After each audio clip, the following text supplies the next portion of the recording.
ഞാൻ ഈ പറയുന്ന കാര്യം എനിക്ക് മാത്രമാണോ അതോ എന്റെ ഏജ് ഗ്രൂപ്പിലുള്ള കുറെ പേർക്ക് റിലേറ്റ് ചെയ്യാൻ പറ്റുമെന്ന് എനിക്കറിയില്ല. എന്താന്ന് വെച്ചാൽ എന്റെ അമ്മ പണ്ട് തൊട്ടേ ഭയങ്കരമായിട്ട് പാട്ട് എൻജോയ് ചെയ്യുന്ന ഒരാളാണ്.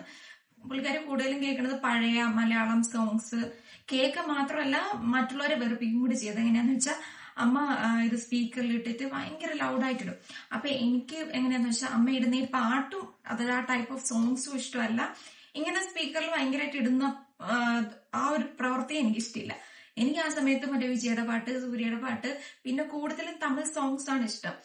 ഇപ്പൊ തമിഴ് സോങ്സ് ഇഷ്ടമല്ല എന്നല്ല, ഇപ്പോഴും ഇഷ്ടമാണ്. പക്ഷെ ഈ ഇടയായിട്ട് ഞാൻ നോട്ടീസ് ചെയ്ത കാര്യം എന്ന് വെച്ചാൽ ഇപ്പൊ വന്നു എനിക്ക് കൂടുതലായിട്ട് റിലേറ്റ് ചെയ്യാൻ പറ്റുന്നത് പഴയ പഴയ മലയാളം സോങ്സ് ആണ്.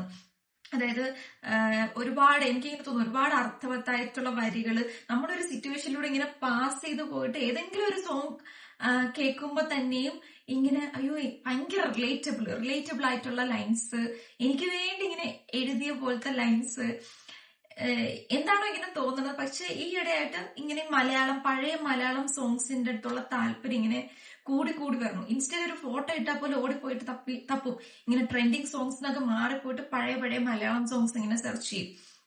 ഇത് എനിക്ക് മാത്രമാണോ അതോ എന്റെ ഏജ് ഗ്രൂപ്പിലുള്ള ആൾക്കാർ ഇത് ഓൾറെഡി കണ്ടുപിടിച്ചു കഴിഞ്ഞു എന്തോ എനിക്കറിയില്ല.